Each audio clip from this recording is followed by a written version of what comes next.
Boa noite, eu espero que esteja tudo bem com vocês. Mas de início, eu já quero dedicar essa aula de enfermagem e pediatria ao enfermeiro referência em pediatria no sul da Bahia, ou no estado, um dos melhores do Brasil, meu professor, meu mestre, meu orientador, professor Josenilton dos Anjos, que faleceu ontem pela manhã, vítima de um infarto. Ele foi vítima da Covid-19, ficou com algumas sequelas, estava se tratando sobre isso. E eu sou grata a Deus pelo privilégio de ter sido aluna dele e espero poder passar para vocês com tanta maestria quanto ele fez comigo. Então, Newton, muito obrigada. Vai em paz, meu gigante, meu Hulk. E eu te agradeço por tudo. E a melhor forma que eu tenho de te homenagear é sendo a melhor enfermeira possível. Dando continuidade, pessoal, ao nosso assunto, nós continuamos hoje é a nossa última aula de neonatologia, nós falaremos sobre a assistência de enfermagem ORN. Primeiro, o alojamento conjunto. Pós-parto, né?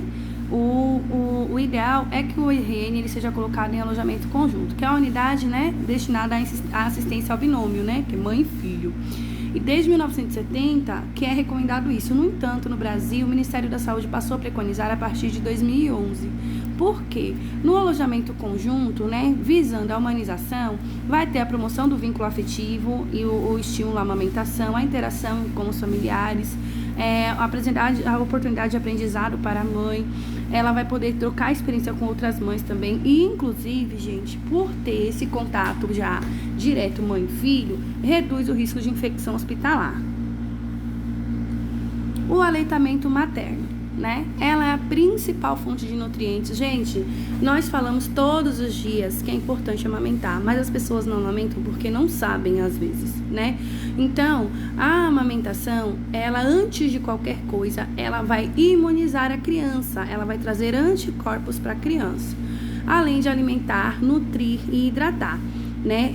A amamentação, gente, é a primeira linha de defesa. Inclusive, tem estudos que dizem que mães que tiveram Covid passam, através da amamentação, os anticorpos para os filhos. Isso ainda está em estudo, mas já é um indicativo bom, né? A grande dificuldade está aí na pega, né? A forma como o bebê como vai ser ofertado esse mamilo para a criança e a sucção do neonato. A criança, por instinto, ela sabe mamar. Mas a mãe, ela precisa desenvolver a técnica, tá? Então, não é o tipo do bico. Eu não tenho bico, por isso que eu não posso mamar. Não. É o posicionamento, né? Para que se faça a pega adequada. Então, temos os bicos tipo protuso, semiprotuso, protuso estimulado, que é quando ele aparece com estímulo, e invertido.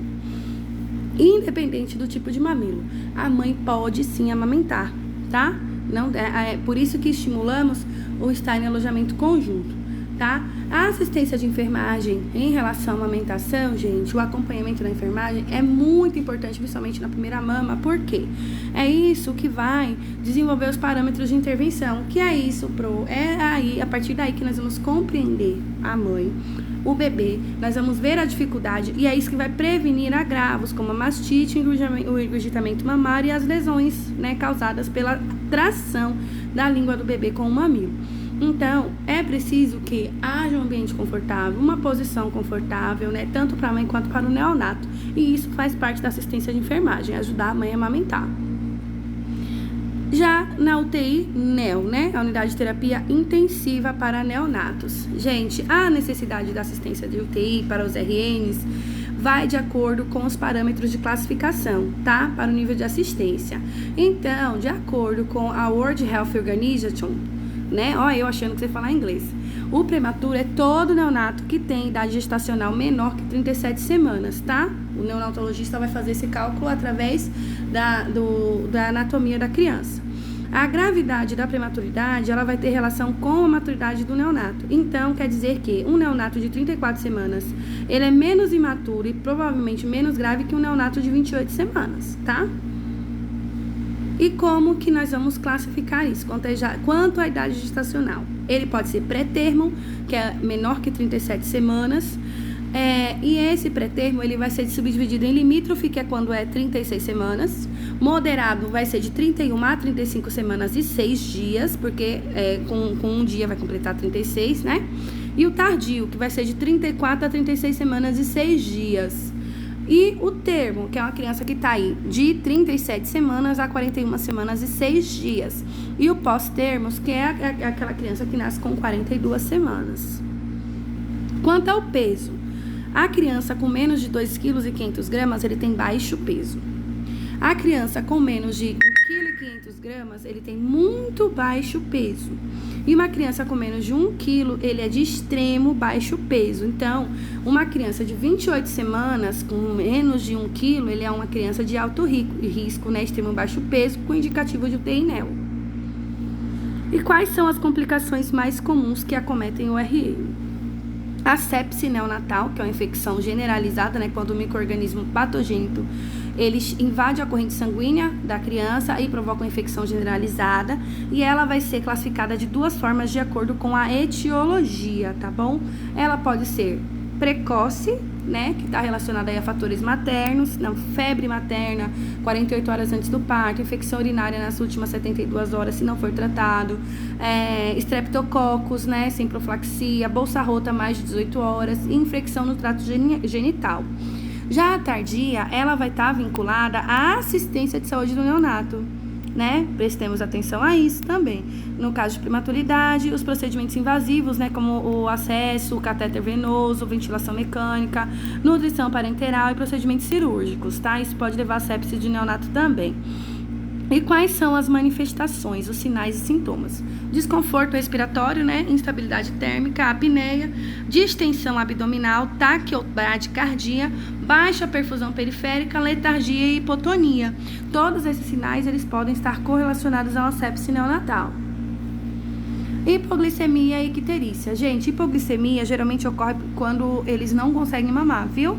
Então, são níveis de glicose com menos de 40 mg por decilitro. Geralmente está relacionado a neonatos pequenos para idade gestacional ou para neonatos grandes, né? Grandes para a idade, que são filhos de diabética, tá?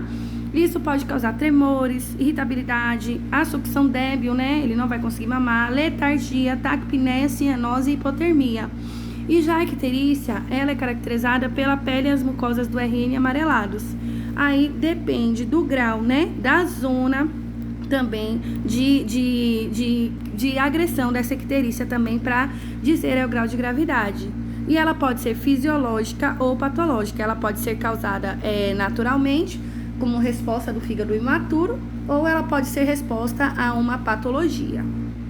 O tratamento vai ser fotorreagente, né? O banho de luz na incubadora. Também nós precisamos primeiro ocluir os olhos, né? Proteger os olhos do bebê. E geralmente ele fica peladinho, tá? E nós vamos monitorando os sinais vitais. As anomalias congênitas. Segundo a WHO, novamente, a cada ano, cerca de 303 mil recém-nascidos morrem dentro das primeiras 4 semanas de nascimento, tá? Devido a anomalias conjuntas. Isso é um número mundial. As anomalias mais frequentes são má formação cardíaca, defeitos no tubo neural, né? Por isso que é tão importante o uso do ácido fólico, e a síndrome de Down. Claro, gente, que as anomalias congênitas, elas podem ser resposta de um fator genético ou infeccioso, também nutricional. Mas muitas vezes é difícil de identificar a causa exata, tá bom? No entanto, existem anomalias que podem ser prevenidas, como o defeito no tubo neural, fazendo a ingestão adequada do ácido fólico e tendo os cuidados de pré-natal. Quais são os equipamentos que se usam na UTI NEO? A incubadora, que vai garantir, né, o controle da temperatura. Lembra que os neonatos têm uma dificuldade aí em controlar a temperatura. A fototerapia, para o tratamento de icterícia. O radiômetro, né, para mensurar aí a irradiação da fototerapia. A bomba de infusão e a bomba de seringa, tá? A bomba de infusão, que é para controlar o volume dos fluidos, e a bomba de seringa, que controla os pequenos volumes. Afinal, eles são pequenininhos, né, gente? Então, 5 ml para eles pode ser muita coisa. E a escala de NIPS. Gente, A escala de NIPS, ela vai nos dar direção sobre identificar a dor numa criança. Né? Ela é conhecida como escala comportamental da dor do neonato, a escala de NIPS. Então, você vai observar, né, a expressão, o choro, a respiração, os braços, as pernas, o estado de consciência, e isso vai te dar um valor de 1 a 7 e vai te dizer se a criança tem dor fraca, dor moderada, dor intensa ou forte, tá bom? Os métodos de controle da dor, eles são farmacológicos e não farmacológicos, tá? No neonato, os não farmacológicos são os melhores, que é o quê? Primeiro, a amamentação, né? E os farmacológicos, eles vão ser os de baixo risco, que, por exemplo, a glicose. Quais são aqui? A glicose via oral, que é a administração da glicose 25% ou da sacarose 24% na língua do neonato, né? 2 minutos antes de fazer algum procedimento que cause dor a essa criança. Uma sucção não nutritiva, que é o reflexo natural do neonato. A sucção não nutritiva pode ser realizada com a chupeta ou com o dedo na luva. Eu, particularmente, prefiro o dedo com luva, né, para não acostumar a criança com a chupeta. E a amamentação, como eu falei, que é o melhor analgésico para o neonato. Gente, infelizmente, bebês, RNs, crianças, neonatos também morrem. E é uma tragédia. Então, nós devemos estar preparados para isso, porque é um momento difícil para a família, também é difícil para a equipe, e vai ser difícil para você, como também já foi para mim, como é para mim. Então, estejamos preparados para isso, considerando que quando morre uma criança, morre uma história. E quais são os estágios de enfrentamento ao luto, né? Negação, né? O pai não aceita. A raiva, que é quando ele compreende e se revolta, né? A negociação, que é quando ele tenta negociar pela vida do filho. A depressão, que é muito complicado, é um dos estágios que mais demoram. E a aceitação, que pode até não chegar, mas geralmente chega após 2 anos, né, da perda dessa criança. Difícil, né, gente? E a saúde do binômio da família. Gente, abandono neonatal e as implicações. Infelizmente, é uma coisa que acontece muito. No entanto, toda e qualquer mãe, ela tem o direito de deixar o seu bebê na maternidade, né? Ela não precisa ser julgado por isso. Crime é abandonar um bebê na rua, né? Crime é jogar um bebê no lixo. Agora, a mãe que não tem condição ou que por algum outro motivo não possa criar o seu filho e deixe na maternidade, isso não é crime e não cabe a nós julgar. Muito pelo contrário, nós temos que acolher a mãe, nós temos que acolher o filho também, encaminhar para o serviço social. O neonato, ele vai ficar internado até uma decisão, né, por órgãos judiciais, e considerando a situação socioeconômica do nosso país, infelizmente nós nos deparamos muito com isso. As redes de apoio, né? Nós vamos ter aí no SUS as unidades básicas de saúde, o programa Saúde da Família, os ambulatórios especializados, os hospitais e clínicas. As UBS são a porta de entrada, né? Sempre onde faz pré-natal, puericultura, imunização e tem os encaminhamentos. O programa Saúde da Família faz o acompanhamento do binômio, dá assistência e orientação também. Os ambulatórios especializados, tanto para o pré-natal quanto para os exames específicos. E os hospitais para o parto e assistência clínica e cirúrgica. Ou seja, essa mãe, independente da situação, ela está resguardada em todos os âmbitos.